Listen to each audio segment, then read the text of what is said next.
Happy birthday to you. Happy birthday to you. Happy birthday dear Mozart. Happy birthday to you. No jest mi niezmiernie miło, panie Stasku, że pan pamiętał o urodzinach kanału. Ja się tylko zapytam, czy tam na pewno w tekście było tuju, bo mnie się jakoś inaczej wydawało.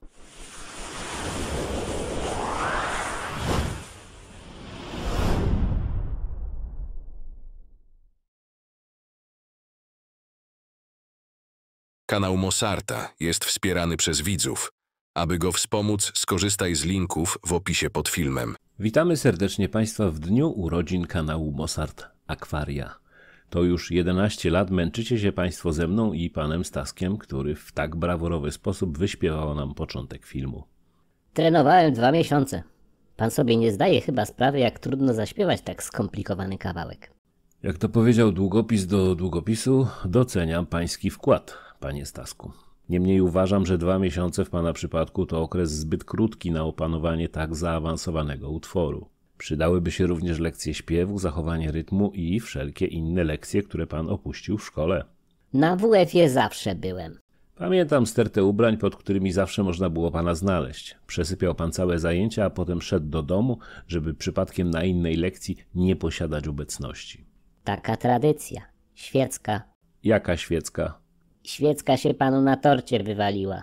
Pan mnie tu nie zagaduje. Dzisiaj jest ważny dzień. 11 lat temu wrzuciłem na YouTube mój pierwszy film. Pamięta pan jego tytuł? Pamiętam wiele więcej rzeczy. Na przykład, że wrzuciłem go 19 marca 2014 roku. Film nosił tytuł Akwarium 240 litrów Emanon. A co to Emanon znaczy? To taki nieudany palindrom. Tłumaczę, bo panu gały wylazły. Emanon to odwrócone sformułowanie no name, czyli w języku Brytów nienazwany, bezimienny, bo nie miałem wtedy żadnej nazwy dla swojego bajora. No i tak już zostało. Emanon. Pan wepchnie te oczy, bo źle to wygląda. To niech pan takich skomplikowanych słów nie używa bez ostrzeżenia. Postaram się. To był pierwszy film, który wrzuciłem na YouTube. Oczywiście jego zrobienie i wrzucenie okupione było tygodniami oglądania filmów na YouTube z zeżartymi nerwami ze stresu i różnymi innymi efektami. Czyli był pan zesrany? Dokładnie tak. Zesrany po całości. Jak ludzie przyjmą mój film? Jak przyjmą moje akwarium? Czy będą na tak? Czy też oplują mnie i każą spadać na drzewo? Nie wiedziałem tego. Bałem się, a jednak coś mnie ciągnęło w stronę tego medium. Ja kiedyś byłem u medium w celu kontaktu z duchami. I jaki był wynik? Skontaktował się pan?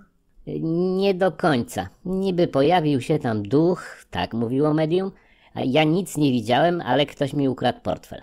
To z pewnością duchy. Duchy to znani kieszonkowcy.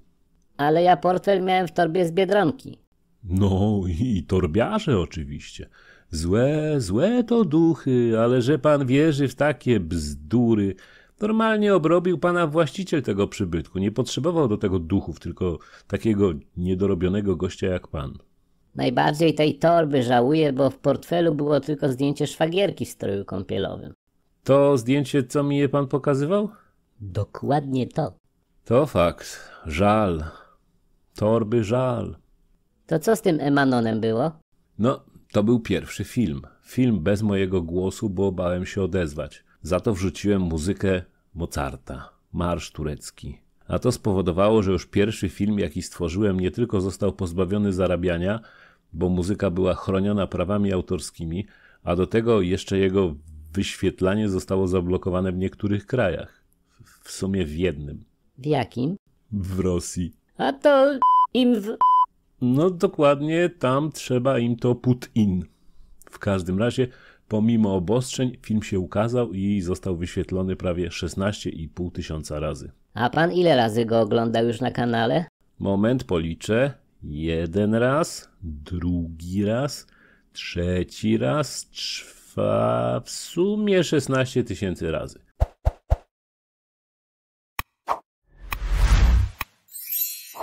Tak mniej więcej. Nie no, żartuję, ale oczywiście, że oglądałem go sporo razy, bo byłem dumny. I jaki był wynik? 113 łapek w górę i tylko 3 w dół.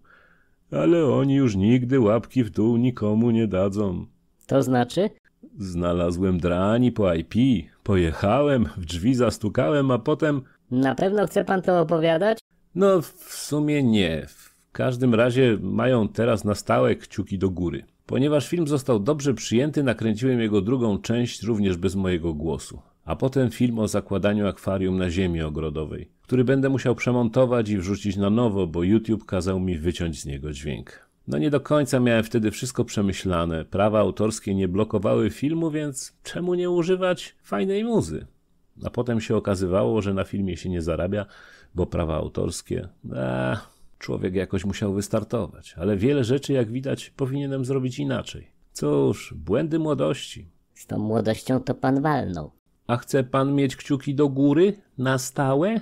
No właśnie widzę, że raczej nie.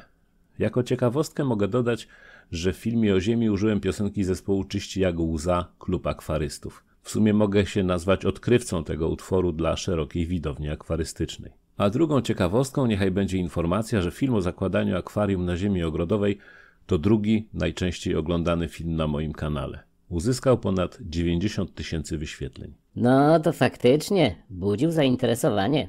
Budził i dlatego planuję zrobić jego remake albo wersję reżyserską. No nie wiem jak to nazwać. Zamierzam tą starą wersję odświeżyć, dodać lektora, czyli mnie i dodać trochę scen, aby film stał się na tyle długi, aby mógł zarabiać na YouTube. Kasa, misiu, kasa, a potem ludzie będą pluć na reklamy. Nie wiem, czy pan wie, ale YouTube nie stawia na reklamy na komputerach. Tu jest za dużo wtyczek, które umożliwiają ominięcie reklam. Natomiast oni stawiają na nową technologię, czyli Smart TV. W telewizorze nie da się ominąć reklam. Przynajmniej taką mam wiedzę na dzień dzisiejszy. Jeśli się mylę, to sorry. Więc opłaca się taki remake zrobić. To zawsze parę groszy wpadnie, a jak pan wie, dla mnie grosze są bardzo ważne. No nie darowuje pan grosika w markecie. Jak to mówił jeden ze stand-uperów na pytanie kasierki, czy można bez grosika, odpowiadał, bez grosika kadra nie gra. Ale teraz już gra. Dobra, nie chcę o piłce kopanej już więcej wspominać, bo to są urodziny kanału, a nie stypa po naszej reprezentacji. To kiedy pan się po raz pierwszy odezwał w filmie? To było w 4. produkcji, która ukazała się 7 kwietnia 2014 roku, a był to pierwszy film z serii Historia akwarystyki. Wtedy to pierwszy raz odezwałem się do ludzi. Dał pan radę? Dałem, ale z trudem. Jak powszechnie wiadomo, nie filmów z głosem na żywo. To wszystko jest tak zwana lektorka. Nie, że kobieta, tylko lektorka to praca wykonywana przez lektora. Pierwszym lektorem był Hannibal Lektor. On czytał z ludzkiego ciała. Chyba. Fuj, co ja gadam? Obrzydził mi pan kanapkę z salcesonem. Nie mógł pan się najeść w domu? Okej, wracając do pytania. To z trudem dałem radę. Jak się teraz ten film zobaczy, to słychać, że jestem bardzo zdenerwowany. Ślinę po każdym zdaniu przełykam i jeszcze mikrofon mi skrzypi. No niestety, wtedy jeszcze używałem mikrofonu w słuchawkach i nie dokonywałem obróbki dźwięku tak jak teraz. A jak jest teraz? No, teraz najpierw nagrywa się dźwięk poprzez półprofesjonalny mikrofon. Potem ten zapisany głos trzeba odszumić, czyli próbkuje się szum, a potem go wycina z całości nagrania.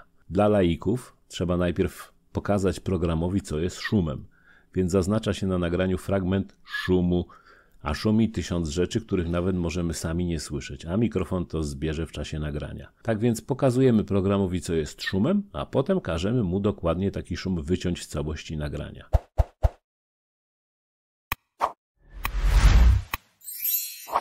Jak już wywalimy szum, to trzeba trochę podrasować głos. Czyli nie ma pan takiego pięknego głosu, jak na mieście gadają? Głupoty pan gadasz. Co innego słyszeć swój głos dobiegający z ust do uszu, a co innego usłyszeć go nagranego. Mówiący słyszy to zupełnie inaczej.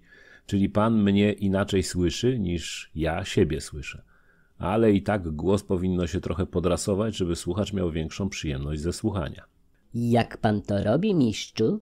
W skrócie, korekcja graficzna, podbicie basu i kompresja dźwięku. Łożesz, ty to skomplikowane. Czy ja wiem? Kwestia wprawy. Jak już się to wszystko poustawia, to należy jeszcze nagranie oczyścić z mlaśnięć, oddychania, czyli nabierania powietrza, zmniejszyć odstępy między wypowiedziami, a także po prostu usunąć kwestie, w których nastąpiły pomyłki. A człowiek jest tylko człowiekiem, więc się myli. Ja nagrywam materiał w całości. Jak się pomylę, to mówię jeszcze raz i powtarzam kwestię.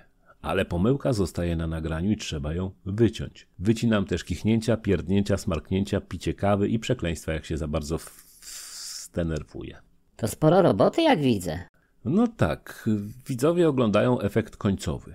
Nie wiedzą, że 20 minut tekstu obrabia się przez 1,5 godziny, że wszystko trzeba kilka razy przesłuchać, można rzec do znudzenia. Potem trzeba nakręcić sceny, poskładać je w programie do obróbki wideo, dołożyć już obrobiony dźwięk, dołożyć loga, intra, outra, przejścia między scenami, ewentualnie efekty audio i wideo. I pół dnia schodzi na zrobienie jednego filmu. A drugie pół ma pan już wolne. Chciałby pan, żeby tak było. Potem trzeba film wrzucić na YouTube, wszystko przy nim poustawiać, opisać, wstawić wcześniej zrobioną w programie graficznym miniaturkę, a na koniec dołożyć do niego napisy po polsku i angielsku. Wcześniej tego nie robiłem. A teraz robię. I tu jest największy ból, bo mechanizm YouTube, który zapisuje w formie tekstu to, co usłyszy, jest generalnie do dupy. Tak zwane napisy automatyczne są o kant dupy rozbić. To jak tłumacz Google. Fajnie, że jest, ale lepiej mu nie wierzyć. Więc niestety pozostaje ręczne wpisywanie napisów po polsku. Automatyczne tłumaczenie z dobrze napisanego tekstu po polsku na angielski jest już w 90% poprawne. I cały dzień schodzi na zrobienie filmu, a potem widz ogląda go przez 15 minut. Chciałby pan, żeby było łatwiej? Nie wiem, czy może być łatwiej. Raczej kosztem widza, bo można wrzucić film bezpośrednio z kamery z nagraniem na żywo. Ale ja tak nie lubię, bo chcę mieć nad wszystkim kontrolę. Chcę, żeby film wyglądał tak, jak to sobie obmyśliłem wcześniej. To nad tym filmem, który teraz oglądamy, też pan musiał się pochylić i przemyśleć. Oczywiście, że tak. Nic tu nie ma przypadkowego. To ile pan już tych filmów akwarystycznych natrzepał przez te 11 lat? No, coś koło 375. Czyli tyle, ile ma pan litrów w akwarium? No patrz pan. Teraz to do mnie dopiero doszło. 375 litrów wody w akwarium i po 11 latach tyle samo filmów. 375. Musi pan założyć nowe akwarium, bo braknie litrów na filmy. Dobre. Bardzo dobre to, co pan tu prawi. Cóż pan chciałby na to 11-lecie powiedzieć swoim widzom? No zapewne to, że nigdy się nie spodziewałem, że swoimi filmami dobiję do prawie 11 000 subskrybentów. 11 urodziny, 11 000 subciów, kolejny znak, pan to jakiś omen, cycuś? Fakt. Dziwne jakieś znaki na niebie i ziemi, strach brnąć w to dalej, bo się jakieś stygmaty mogą pojawić. Lepiej nie, bo jak pan będzie grać na gitarze? Z zębami? Nie no, ochłońmy. W każdym razie dzięki moim widzom dowiedziałem się, że to, co robię, jest warte zachodu.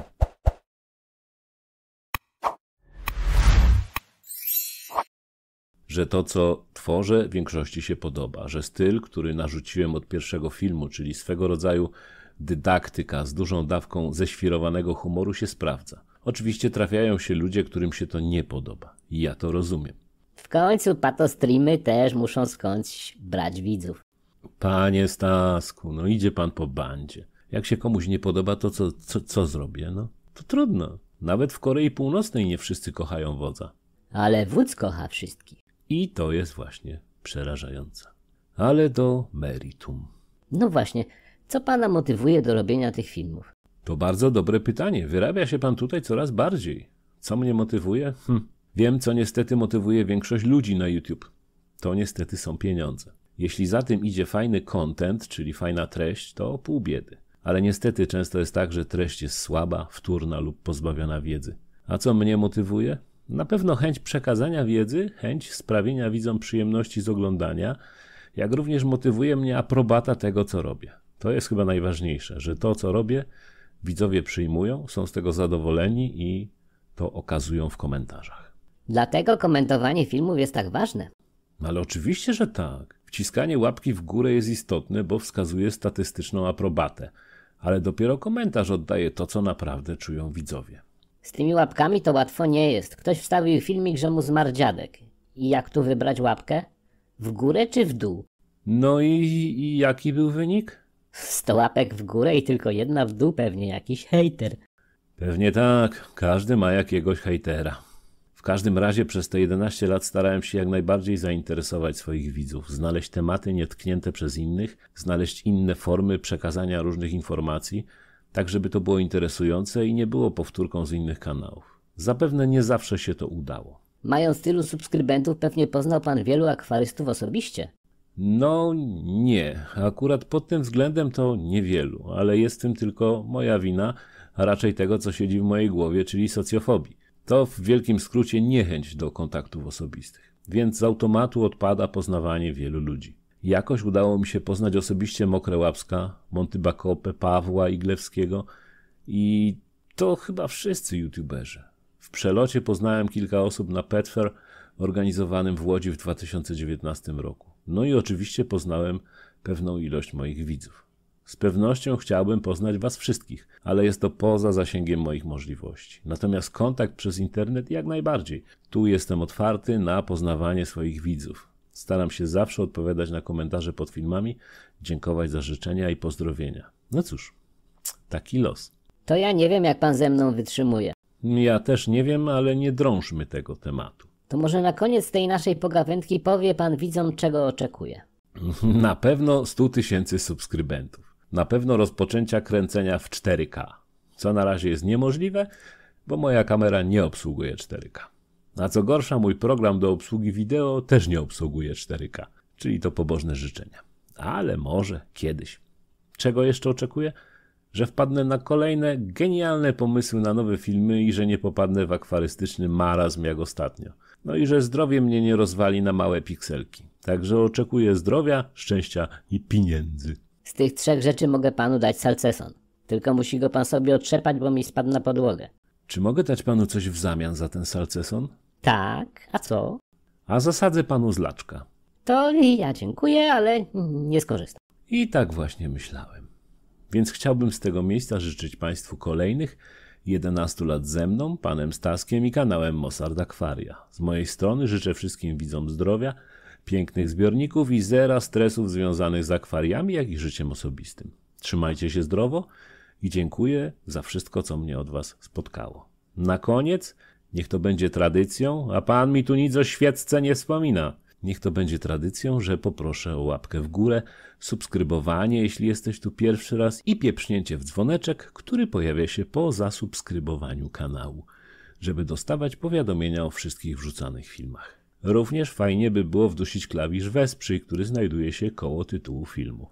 W opisie filmu ponadto są 2 linki do wsparcia finansowego oraz linki do wszystkich moich playlist, mediów społecznościowych i innych moich stron. Zachęcam wszystkich do oglądania kolejnego filmu, który będzie nosił tytuł To chce pan ten salceson? Już otrzepałem.